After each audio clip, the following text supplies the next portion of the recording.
पहाड़ टीवी और मैं हूं आपके साथ स्मिता पटवार। चलिए रुक करेंगे उत्तराखंड की तमाम बड़ी खबरों का, लेकिन उससे पहले एक नजर आज की हेडलाइंस पर। एसटीएफ के रडार पर आया एक और गैंगस्टर, बरेली से किया गिरफ्तार। नाबालिग को बेचकर पैसा कमाने वाले गिरोह का भंडाफोड़, एक महिला समेत एक युवक गिरफ्तार। आम आदमी पार्टी ने अंकिता भंडारी हत्याकांड की सीबीआई जांच की उठाई मांग, प्रदेश सरकार के खिलाफ किया प्रदर्शन।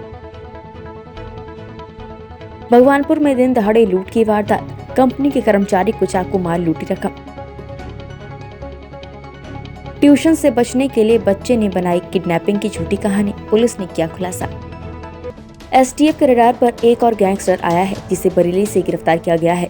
पिछले एक हफ्ते से एसटीएफ की टीम ने जनपद बरेली में अभियुक्त की गिरफ्तारी के लिए डेरा डाला था। कुख्यात अंतर्राज्यीय गैंगस्टर पुलिस मुठभेड़ के इनामी अपराधी की गिरफ्तारी 25,000 रुपए का इनाम घोषित था। पहले भी गिरफ्तारी के दौरान पुलिस टीम पर फायरिंग कर चुका था। वरिष्ठ पुलिस अधीक्षक आयुष अग्रवाल द्वारा उत्तराखंड में गैंगस्टर और बड़े अपराधियों की निगरानी रखने, उनके सक्रिय सदस्यों की पहचान कर उनके विरुद्ध कार्रवाई करने के निर्देश अपनी एसटीएफ टीमों को दिए गए थे। इसके क्रम में सीओ एसटीएफ सुमित पांडे के द्वारा गठित एसटीएफ कुमाऊं यूनिट द्वारा बरेली क्षेत्रांगत छापा मारकर एक शातिर इनामी अपराध की गिरफ्तारी की गई। अल्मोड़ा में आम आदमी पार्टी यूथ विंग ने अंकिता भंडारी हत्याकांड की सीबीआई जांच कराने और वीआईपी का नाम उजागर करने की मांग की है।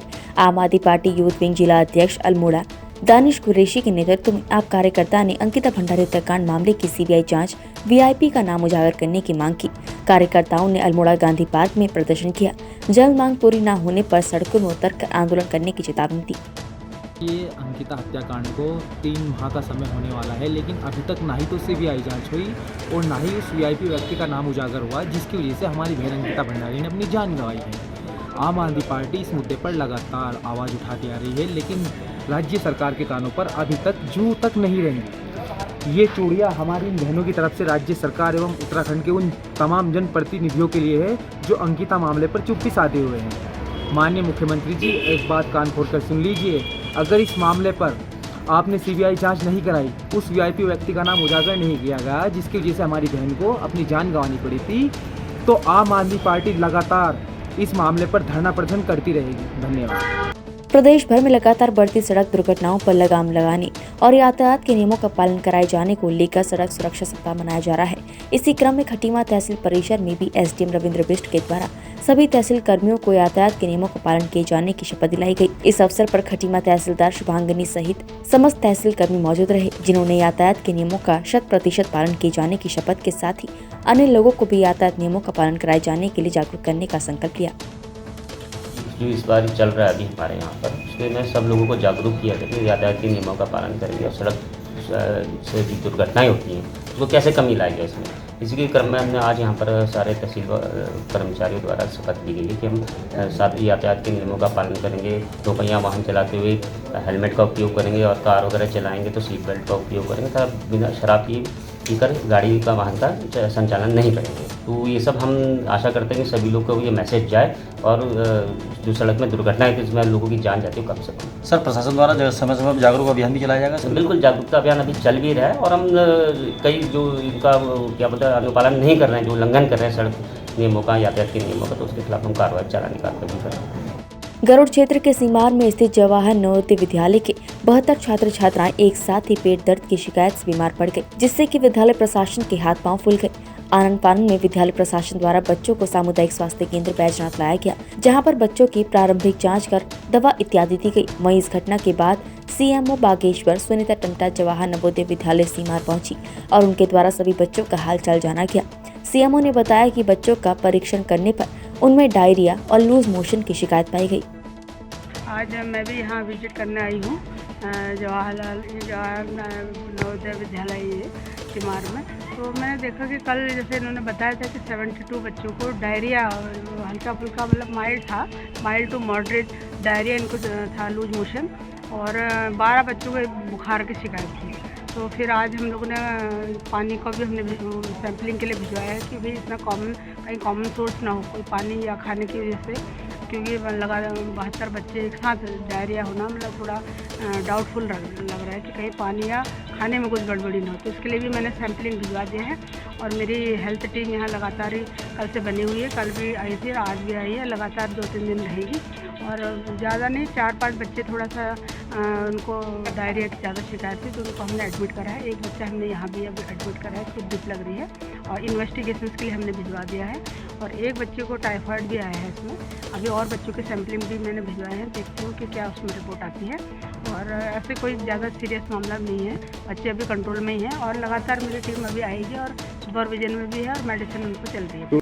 रामनगर के ग्राम ढिकुली में से उत्तराखंड के दिग्गज नेता स्वर्गीय डॉक्टर इंदिरा हृदयेश का रिजॉर्ट द हृदयेश चर्चाओं में बना हुआ है। आपको बता दें कि ये रिजॉर्ट पूर्व कैबिनेट मंत्री स्वर्गीय डॉक्टर इंदिरा हृदयेश के पुत्र द्वारा संचालित किया जा रहा है। बताया जा रहा है कि उनके पुत्र द्वारा पूर्व में ये रिजॉर्ट दिल्ली के रहने वाले ऋषभ मित्तल और अमरदीप सिंह को शर्तों के आधार पर लीज पर दिया गया था, जिसमें लीज धारक द्वारा 2 करोड़ रुपए की सिक्योरिटी भी दी गई थी।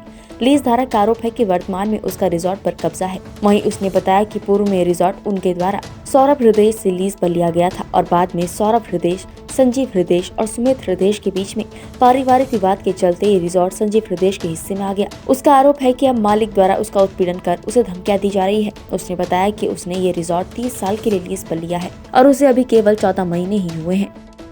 सर कोर्ट से तो मुझे पूरा सहयोग मिला। कोर्ट ने मेरे पेपर देख के, मेरे सारे कागजात देख के, एग्रीमेंट पेपर देख के, मेरे रेंट के पेपर देख के, सब कुछ देखने के बाद मेरा सपोर्ट करा और उन्होंने जो इनकी भी प्रार्थना पत्र सुने, इन्होंने केवियट भी लगाई थी, सब कुछ लगाया। उसके बाद कोर्ट का एक तरफा फैसला हमारी तरफ आया कि हम कब्जे में है, सब कुछ हमारे पे है, हम दिल्ली में रह के व्यापार करने वाले लोग हैं। उसके बाद हम सब कुछ कर रहे हैं। इन्होंने मेरे 392 भी लगवाई, 504 भी लगवाई, 506 भी लगवाई।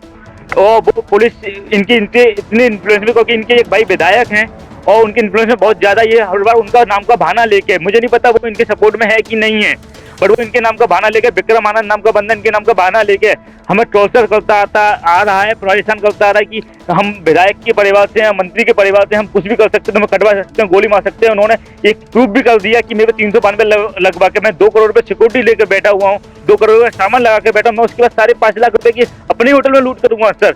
ये इसके अगेंस्ट में मैं उच्च न्यायालय गया, उच्च न्यायालय ने मुझे वहाँ से राहत दी, मुझे एंटीसिपेटरी बिल दी, उसकी भी कॉपी है सर मेरे पे। उसमें 14 मार्च तक की एंटीसिपेटरी बिल दी। कोर्ट ने भी ये बोला है कि है ना, मेरे पे होटल का कब्जा है, मैं होटल चलाने वाला हूँ, तो ये तरीका गलत है। जब मैंने देखा बहुत ज़्यादा परेशान हो रही, मैंने पुलिस को कॉल करा, पुलिस भी मेरे सपोर्ट में नहीं उतर रही है।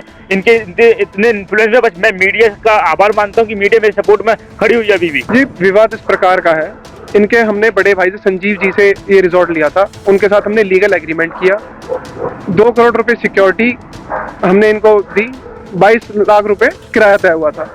वो इनके भाइयों में आपस में डिस्ट्रीब्यूशन हुआ प्रॉपर्टीज का, तो पिछले भाई पे, सौरभ जी पे ये प्रॉपर्टी आ गई। जब से उन पे प्रॉपर्टी आई है तब से वो हमें मानसिक प्रताड़ना दे रहे हैं, हमारा हरेसमेंट करते हैं, हमें धमकाते हैं। हम तब से यहाँ पे प्रॉपर्टी चलाने में बहुत ज़्यादा परेशानियाँ हमें उठानी पड़ रही हैं, दिक्कतें हमें हो रही हैं। तो हम ये हमने जब देखा कि उन्होंने गुंडा भी यहाँ पे छोड़ दिया है, हमें लगा कि भाई हम सेफ नहीं है अपनी ही प्रॉपर्टी में, हम सेफ नहीं है। तब हमने सोचा कि हम लीगल कानूनी कार्रवाई हम करेंगे। उसमें भी हमने जब अप्लाई किया तो हमें कोर्ट ने कहा कि भी ठीक है, आप ही इस प्रॉपर्टी में रहेंगे और चलाएंगे। दोनों का वो है, क्या कहते हैं, आदेश है हाईकोर्ट का, ये फैसला बनी है और मैं सूचना आगे दे रहा हूँ। एक तरफ जहां पहाड़ में पलायन लगातार पांव पसार रहा है, वहीं कई लोग ऐसे भी हैं जो सभी चुनौतियों का सामना कर पहाड़ों की तरफ लौट रहे हैं और स्वरोजगार की राह अपनाकर अच्छी खासी आमदनी कर रहे हैं।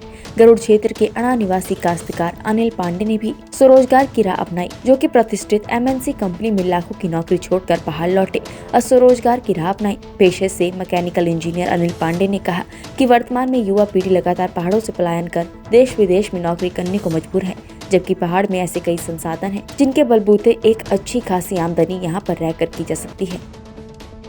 नमस्कार, मैं अनिल पांडे। मैं इससे पहले कई सारी मल्टीनेशनल कंपनी और देश की कंपनियों में मैंने काम किया। मैं मैकेनिकल इंजीनियर हूँ बेसिकली, और मैंने एक्साइड इंडस्ट्रीज़ में, लग्जर पेंस में, वेस्पा कार कंपनी लिमिटेड जो स्कूटर बनाती है, और उसके बाद मैंने इंटेल सिंगापुर में काम किया, मलेशिया में काम किया। उसके बाद सीगेट जो कि हार्ड डिस्क बनाती है, उसमें ऑटोमेशन के फील्ड में मैंने काम किया। उस तत्पश्चात में यहाँ पर आकर के मैंने एक टेलीकॉम कंपनी ज्वाइन की जो कि टेलीकॉम टावर्स बनाती है, और उत्तराखंड में, हरियाणा में, पंजाब में, देश के और भी विभिन्न राज्यों में हमने कई सारे टावर्स लगाए जो कि 100 मीटर टॉल टावर जो होते हैं, GBT जिनको बोलते हैं, और रूफटॉप टावर्स लगाए। उसके बाद then I joined a sugar plant जिसमें कि मैं एक कंसल्टेंट था। ये महाराष्ट्र में हमने शुगर प्लांट शुरू किया। तो वहाँ से क्योंकि शुगर प्लांट जो है एग्रीकल्चर बेस्ड इंडस्ट्री है, तो इसमें हम लोग फार्मर्स के साथ जुड़ते थे।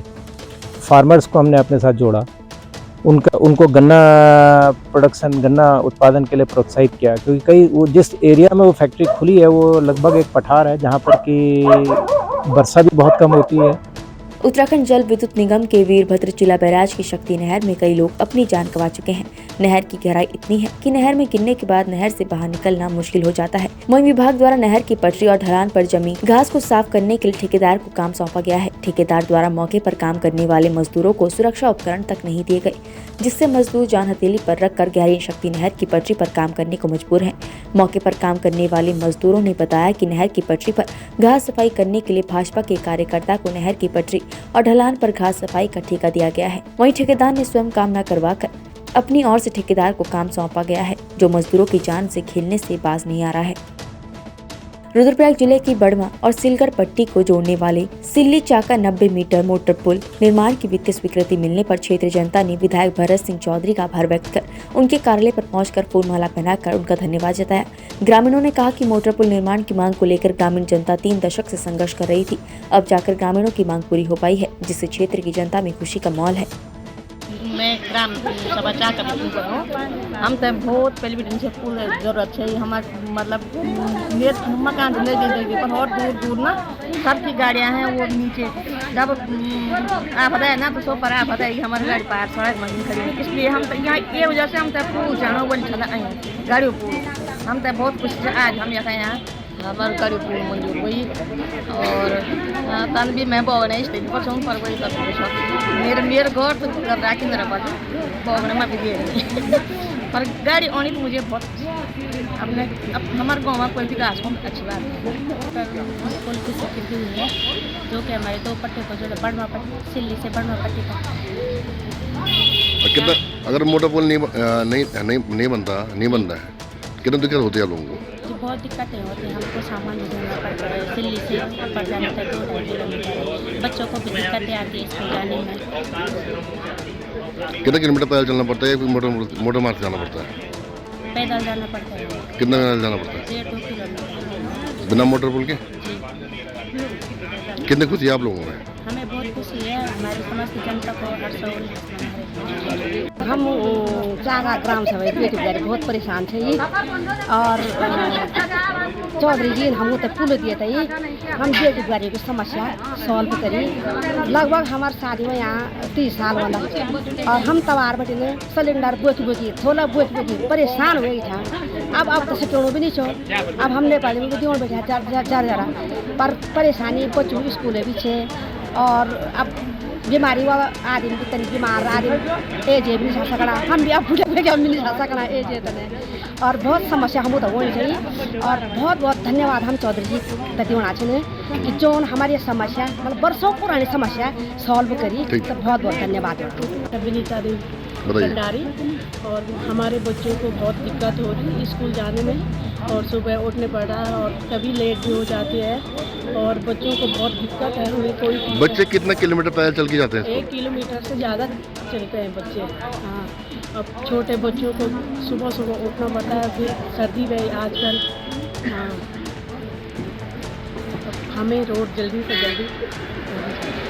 रोड के भगवानपुर में दिन दहाड़े एक फैक्ट्री कर्मी पर अज्ञात बदमाशों ने चाकू से हमला कर दिया और फैक्ट्री कर्मी से लाखों की रकम लूट ली, जिसके बाद अज्ञात बदमाश मौके से फरार हो गए।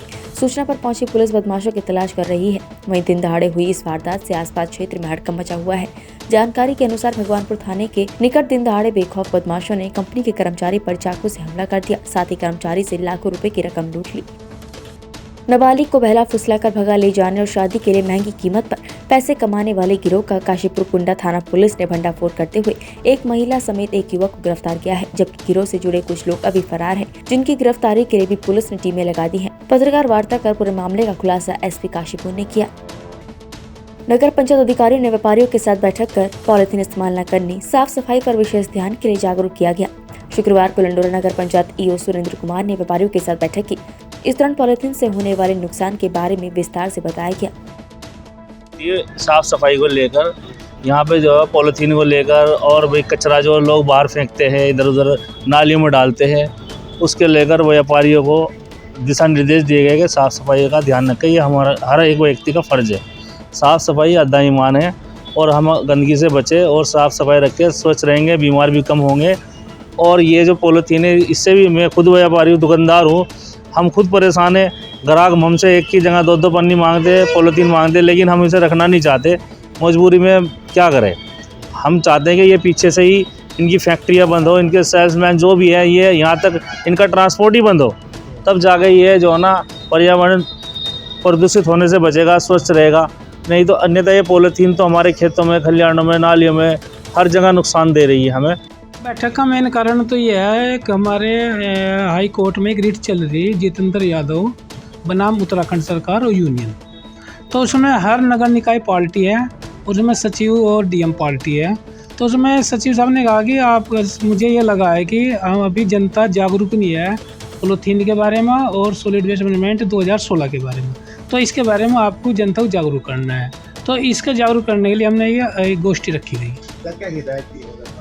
व्यापारियों को एक तो पॉलीथीन का प्रयोग मत करो, और जो आपके घर से, आपकी दुकान से कूड़ा निकलता है उसको सूखा कूड़ा, गीला कूड़ा अलग अलग करके दो, यही है। और नाली में ना डाल लें। हरिद्वार के ज्वालापुर कोतवाली क्षेत्र में बैंकेट हॉल संचालक के 11 वर्षीय बेटे ने अपने ही अपहरण की कहानी रच डाली। अपहरण की कहानी में बार बार बयान बदलने पर आखिरकार उसने सच उगल दिया। उसने बताया कि ट्यूशन जाने से बचने के लिए उसने ऐसा किया। बच्चे की कहानी ने कुछ घंटे पुलिस को जरूर छकाया। 2 दर्जन से अधिक सीसीटीवी कैमरे छाने गए, लेकिन उनमें ना तो बच्चा दिखा और ना ही अपहरण करने वाला युवक। रात तक पुलिस ने कहानी से पर्दा उठाते हुए स्पष्ट कर दिया कि ट्यूशन जाने से बचने के लिए उसने अपहरण की काल्पनिक कहानी बना ली। बच्चे ने पूछताछ में बताया कि परिजनों की डांट से नाराज और परेशान था, इसलिए ट्यूशन न जाने के लिए उसने ये सब कहानी बनाई। फिल्मों में देखकर उसके मन में ये विचार आया था। उत्तराखंड की तमाम बड़ी खबरों में फिलहाल इतना ही। बाकी खबरों के लिए देखते रहिए पहाड़ टीवी। नमस्कार।